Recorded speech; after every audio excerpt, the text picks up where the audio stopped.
ጤና ይስጥልኝ የአዲስ ጆርናል ዩቲዩብ ቻናል ተከታዮቻችን፣ ለዛሬ አንድ ጽሑፍ ይዘንላችሁ መጥተናል። ላይክ፣ ሰብስክራይብ፣ ሼር በማድረግ ሐሳባችሁን ደግሞ ኮሜንት ላይ በማስፈር አብራችሁን ሁኑ።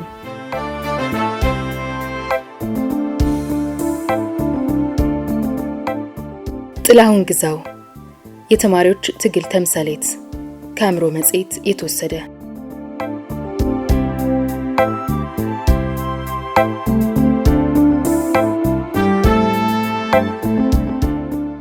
የጥላሁን ግዛውን የህይወት ታሪክ ያቀረበልን የእናቱ ልጅ የሆነው ታናሽ ወንድሙ አቶ አደባባይ አባይ ነው።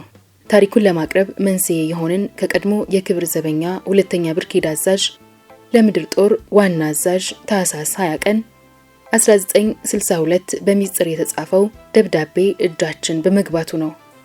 ደብዳቤው በወቅቱ የነበረውን የዩኒቨርሲቲ ተማሪዎች ቆራጥ የትግል ስሜት በግልጽ ያሳያል።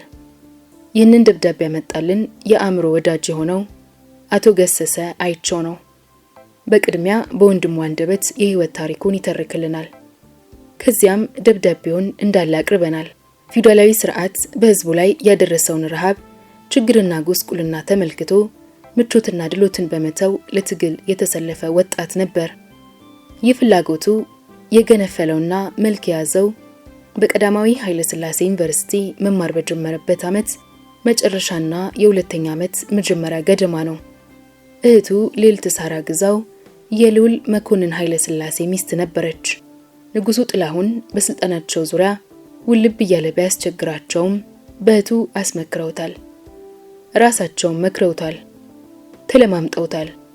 አልፎ ተርፎም እናቱ እጮኛውና መላ ቤተሰቡ የፖለቲካ እንቅስቃሴውን ርግፍ አድርጎ እንዲተው በተደጋጋሚ ተማጽነውታል።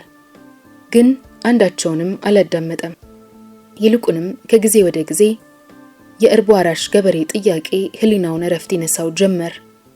የቤተሰብና የእጮኛ ፍቅርን እንዲሁም የአማች ምክርን ረግጦ በጽኑ አቋም የመብትና የዲሞክራሲ ጥያቄዎችን አንግቦ ተነሳ።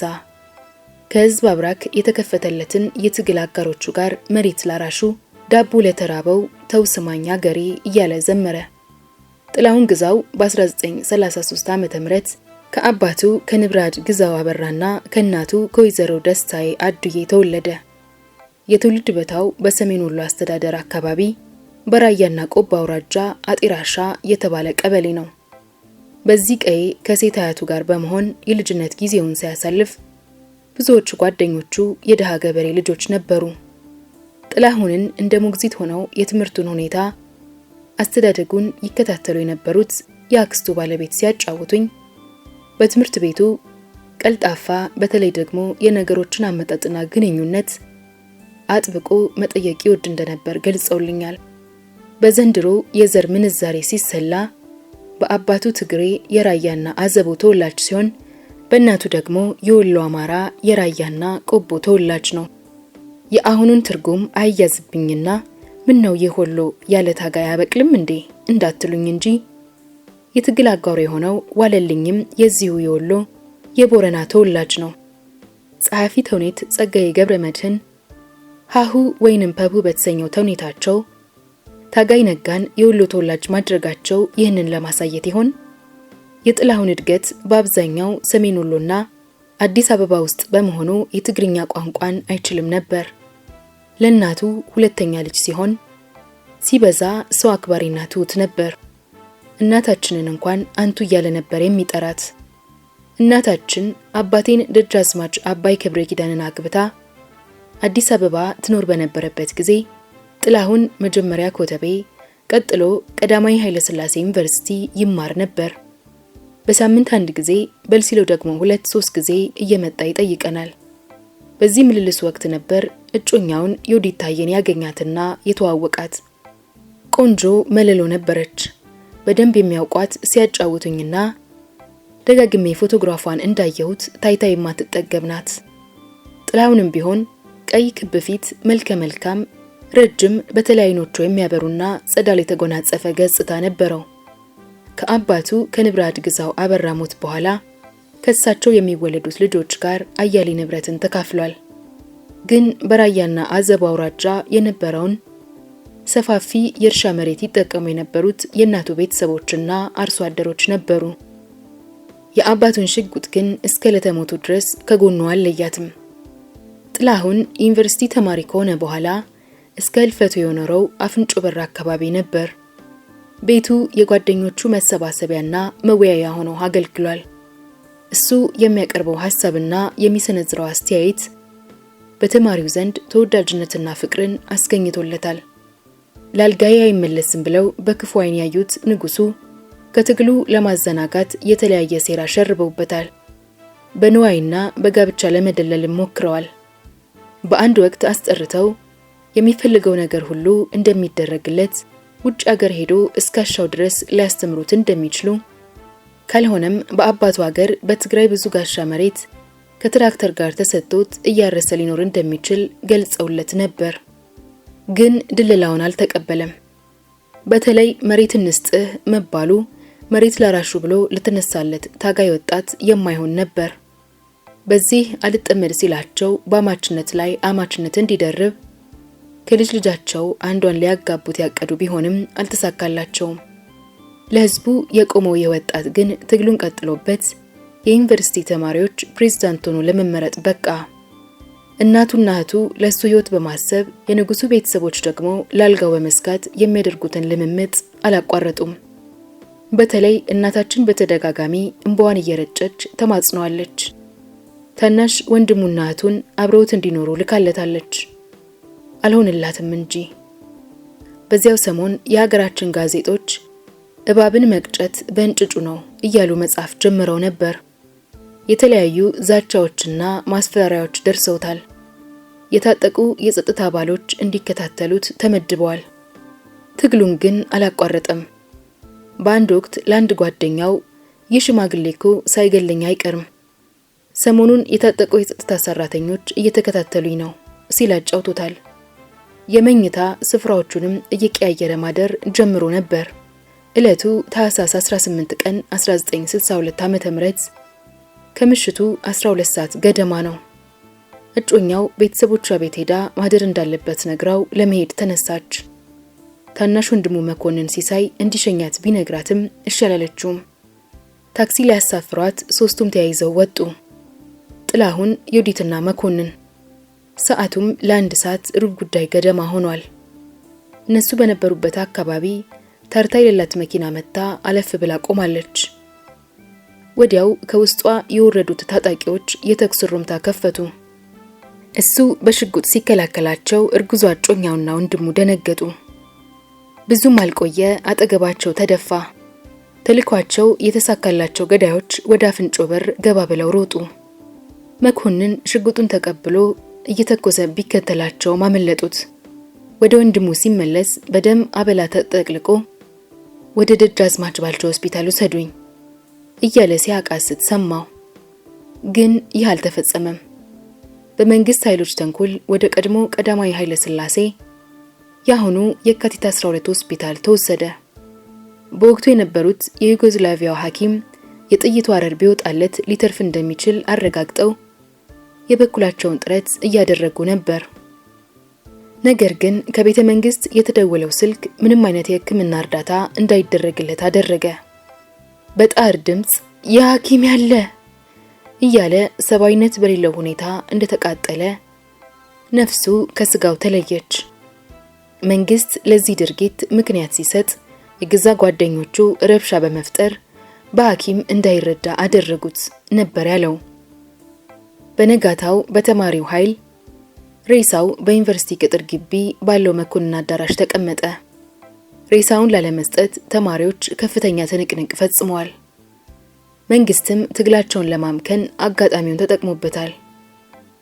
በመጨረሻ ኃይል በመጠቀም ሬሳው ከተማሪው እጅ ወጥቶ ትግራይ ማይጨው ውስጥ ከአባቱ መቃብር ጎን አረፈ። ጥላሁን በሞተ ማግስት የኢትዮጵያ ሬዲዮ በቀኑ ፕሮግራም ጥላሁን ግዛው ከእጮኛው ጋር ሆኖ በመሄድ ላይ ያለ ማንነታቸው ባልታወቀ ግለሰቦች ትላንት ተገደለ ሲል ዜናውን አቅርቧል። መቼም ይህ አባባል የኢትዮጵያ መንግስት አደገኛ የፖለቲካ ዘይቤ መሆኑን ማንም አያጣውም። ኋላም ተማሪው እርስ በርሱ ተገዳደለ ብለው አስወርተዋል። ለማንም ምንም ሳታካፍል ንብረቱን እህቱ ልዕልት ሳራ ግዛው ወረሰች። ንጉሱ እጮኛውን እናቱንና ወንድሙን በመጥራት ምን እንዲደረግላችሁ ነው የምትፈልጉት ብለው ጠየቋቸው። ሶስቱም በአንድነት ጉዳዩ ለፍርድ እንዲቀርብላቸው የሚፈልጉ መሆኑን ገለጹ። በአጭር ጊዜ ውስጥ ጉዳዩ ለፍርድ እንደሚቀርብላቸው ቃል ተገብቶላቸው ተመለሱ። የጥላሁን ነገርም በዚሁ አበቃ። እጮኛውም በፍቅረኛዋ ሞት ሐዘንና ሌሎችም ችግሮች ተደራርበውባት አስወርዷት ከጥቂት ወራት በኋላ ተከተለችው። ፍቅር እስከ መቃብር ይሏል ይህ ነው። ጥላሁን ከመቃብር በላይ የሚውል ስም አትርፎ አለፈ። ንጉሱም ከ5 ዓመት ባልበለጠ ጊዜ ከስልጣን ወርደው አይሞቱ ሞት ሞቱ።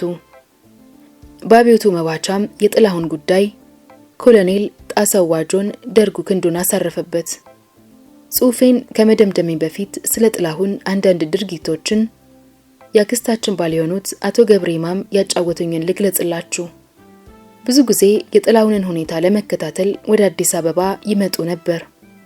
በአንድ ወቅት በጨዋታ መሃል ምን ትምህርት እንደሚማር ይጠይቁታል።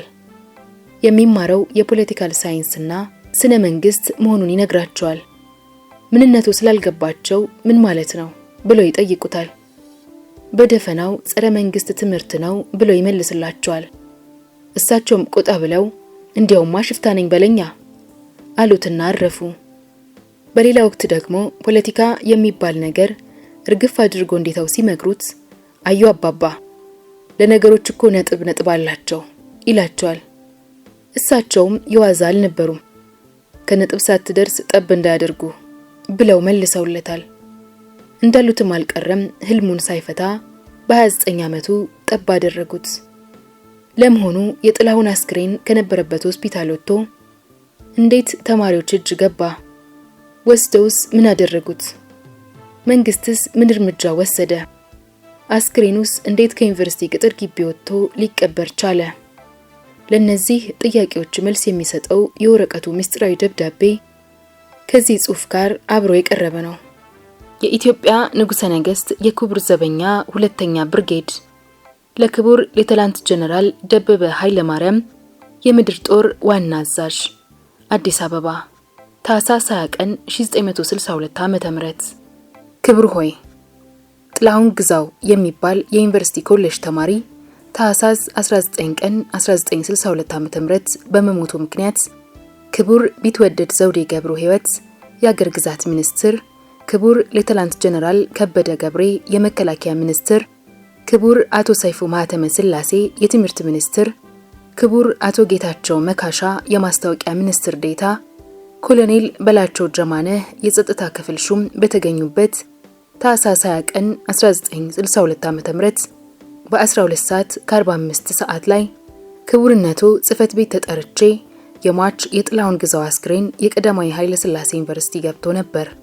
ነገር ግን የዩኒቨርሲቲ ተማሪዎች በብዛት ሆነው ሆስፒታሉ ድረስ በመሄድ አስክሬኑን ስጡን ብለው የሆስፒታሉን ሰራተኛ በማስገደድ አስክሬኑን ወስደው ዩኒቨርሲቲው ህንጻ ውስጥ ስላስገቡት የሟች ቤተሰቦች አስክሬኑ እንዲሰጣቸው ተማሪዎችን ቢጠይቁም አንሰጡም ቢለው እንቢተኛ በመሆናቸው ፖሊሶች ተልከው የዩኒቨርሲቲውን አጥር ግቢ አናስገባም ብለው ተማሪዎች ስለከለከሉ አንድ ሻምበል ጦር ይዘን ዩኒቨርሲቲው አጥር ግቢ ውስጥ በመግባት ቢቻል በሰላም መንገድ ጠይቀህ የማይቻል ከሆነ ደግሞ በማስገደድ አስክሬኑን ካለበት ቦታ አውጥተህ ለሟች ቤተሰቦች እንድታስረክብ ብለው ክብርነቱ በሰጡኝ ትዕዛዝ መሰረት ከላይ በተጠቀሰው በ3 ሰዓት ከ15 ቀዳማዊ ኃይለ ሥላሴ ዩኒቨርሲቲ ቅጥር ግቢ ውስጥ ጦሩን ይዤ በመገኘት የደረሰብንን ሁኔታ ከዚህ እንደሚከተለው ገልጻለሁ። አንደኛ፣ ዩኒቨርሲቲው ቅጥር ግቢ ውስጥ ገብቶ አስክሬኑ ካለበት ህንጻ በሚወስደው መንገድ ግራና ቀኝ እንዲሰለፍ አዝዤ ጦሩ በሚሰለፉበት ጊዜ በህንጻው ላይ ሆኖ በድምጽ ማውጊያ የሚሰብከው ተማሪ የሁላችሁ ወታደሮች የመጡት አፋኝ ባለስልጣኖች ለሃዳሪው መንግስት መሳሪያ ሆነው እኛን ለማስፈራራት ነው። እኛ ግን የመጨረሻ ድላችን ስለሆነ አንፈራም፣ አትፍሩ፣ አይዟችሁ በማለት ስብከት ስለሰበኩ በግምት ከ5000 በላይ የሚሆን ተማሪዎች ተሰብስበው ወደሚሰበኩበት ቦታ ብቻዬን ሄጄ እዚህ የመጣነው አስክሬኑን በሰልፍ አጅበን ለመሸኘት ነው፣ እናንተን ለማስፈራራት አይደለም። አሁንም ቢሆን መንገዱን ልቀቁልንና አስክሬኑን በክብር እንሸኝ ብዬ ብነግራቸው ከመቼ ወዲህ ነው ተማሪ በወታደር ታጅቦ የሚቀበረው?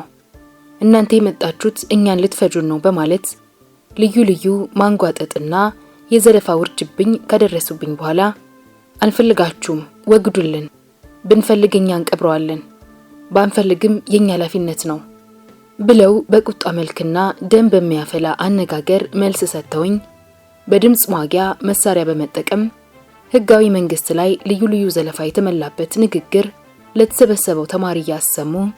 ትላንት ጥላሁን በአዳሪው መንግስት ተገደለ፣ እኛም እንደሱ ለመሞት እየተዘጋጀንን እያሉ ስብከታቸውን ቀጠሉ። እኔም ነገሩን በሰላማዊ መንገድ ለመፈጸም እንዲያመቸኝ ከሟች ቤተሰቦች ከደጃዝማች ጸጋይና ከደጃዝማች ቢትወደድ አስፋው እንዲሁም ከሌሎች ጋር ሆነን ተመካከርን። በኋላ የመጣው ወታደር አስክሬኑን በሰልፍ አጅቦ እንዲሸኝ ስለሆነ የሟች ቤተሰቦች አስክሬኑ ኋላና ፊት በመሆን እንዲከተሉ፣ ከተማሪዎች በኩልም አስክሬኑን ለማጀብ የሚፈልግ እንዳለ ከሰልፈኛው ኋላ ሆኖ እስከ ዩኒቨርሲቲው ቅጥር መግቢያ በር ድረስ እንዲሸኙ ከተማሪዎች ጋር ተነጋገሩ ብያቸው፣ እነዚሁም በዚሁ መሰረት ከተማሪዎቻቸው ጋር ተስማምተው አስክሬኑ በመኪና ላይ ተሳፈረ። ከዚህ በኋላ ተማሪዎች ሐሳባቸውን ለውጠው የሚበልጠው ተማሪ አስክሬኑን ለማጀብ አስቀድሞ ከዩኒቨርሲቲው አጥር ግቢ ውጪ፣ ግማሹ ከአስክሬኑ በኋላ ካልተሰለፈ አስክሬኑ አይወጣም ብለው ከመከልከላቸው በላይ የአስክሬኑን መኪናም የምንነዳው እኛ ነን እንጂ በሌላ ሾፌር አይነዳም፣ እኛ በምንፈልግበት መንገድ ካልተስማማችሁ ተኩስ ይከፈታል የሚል መልስ ሰጡኝ። እኔም ጉዳዩን በሰላማዊ መንገድ ፍጻሜ ላይ ለማድረስ ስል መጀመሪያ የተስማማችሁበትን ቃል የምትለውጡት ለምንድን ነው ብላቸው እምቢተኛ በመሆናቸው አሁንም ነገሩ በሰላም እንዲያልቅ ለደጃዝማች ጸጋይ ለማስረዳት ወዳሉበት ቦታ ሲሄድ ከክቡር ሜጀር ጀነራል ይልማ ሺበሺ ጋር ሆነው አገኘዋቸውና በጉዳዩ ላይ ከተነጋገርን በኋላ በድጋሚ ሄደው ከተማሪዎች ጋር እንዲነጋገሩበት ተስማምተን ወደ አስክሬኑ መኪና ስመለስ ተማሪዎቹ አስክሬኑን ከመኪና ውስጥ አውጥተው ዩኒቨርሲቲው ህንጻ ውስጥ አስገብተው የተለመደውን ስድባቸውና ፉከራቸውን ቀጥለው አገኘው። እነ ደጃዝማች ጸጋይ ተማሪዎች ሐሳባቸውን ለምን እንደለወጡ ጠይቀዋቸው እምቢተኛ መሆናቸውን ተማሪዎች ስለገለጹላቸው ተማሪዎች ሐሳባቸውን ለመለወጥ እምቢ ብለዋል። እኔ ምንም ማድረግ አልችልም ብለውኝ ሄዱ። እኔም ይህንን ሁኔታ ለክቡርነቱ በሬዲዮ አመልክቼ አስክሬኑ መኪና ውስጥ ከገባ በኋላ እንደገና ተማሪዎች አውጥተው ወደ ህንጻው መመለሳቸው ያለ አግባብ ነው። አሁንም እንደጀመራችሁት ቢቻል በሰላም ፈጽሙ፣ የማይቻል ከሆነ ግን በሰጠው ትዕዛዝ መሰረት አስገድደህ አስክሬኑን አውጣና በመኪናው በማሳረፍ በክብር ሸኝተህ ለቤተሰቦቹ አስረክብ ብለውኝ በሰጡኝ ትዕዛዝ መሰረት አስክሬኑን ከዩኒቨርሲቲው ህንጻ ውስጥ ለማውጣት 6 ወታደሮችን ይዤ አስክሬኑ ወዳለበት ህንጻ ዋና በር መግቢያ ላይ እንደደረስኩ ተማሪዎች ተኩስ ከፍተው የህንጻውን መስታወት እየሰባበሩ በመወርወር ደበደቡን። እንዲሁም በህንጻው ፊት ለፊት ተሰልፈው የነበሩ ተማሪዎች በብዛት ወደ ወታደሮች እየተዋጉ መሳሪያቸውን ለመንጠቅ መተናነቅ ጀምረው ከሁለት ወታደሮች ጋር ተናንቀው አንደኛውን ወታደር መሬት ለመሬት ጎትተው በጠመንጃው ለሁለት ግልጥም አድርገው ሲሰብሩት የሁለተኛውን ወታደር ደግሞ ዝናሩን በመበጠስ ደበደቡት። ከዚያም በኋላ ህንጻው ፎቅ ላይ ካሉት ተማሪዎች ተደጋግሞ በተተኮሰ ጥይት ከኛ አንዱን ወታደር አቁስለው ስለወደቀ የኛም ወታደር ለማስፈራራት ወደ ሰማይ ጥይት ተኩሰው የህንጻውን በር በማስለቀቅ ወደ ህንጻው ገቡ። ወዲያው በህንጻው ውስጥ ብዙ ጥይት ተተኮሰና ተማሪዎች ስለተበተኑ አስክሬኑን ካለበት ቦታ ፈልገን በማውጣት በክብር አጅበን ክቡር ሜጀር ጀነራል ይልማ ሺበሺ ባሉበት ለሟች ቤተሰቦችና ለፖሊስ አስረክበናል።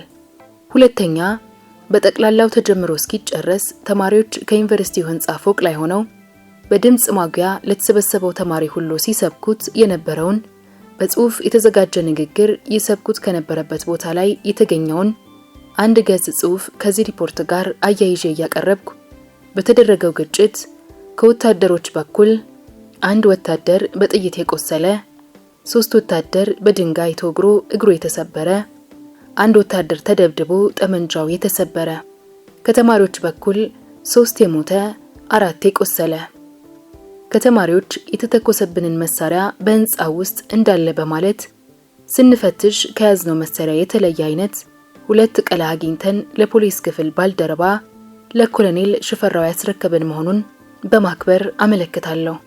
ኮሎኔል ዘውዴ ሁነኛው የክቡር ዘበኛ 2ኛ ብርጌድ አዛዥ። ለዛሬ አበቃን።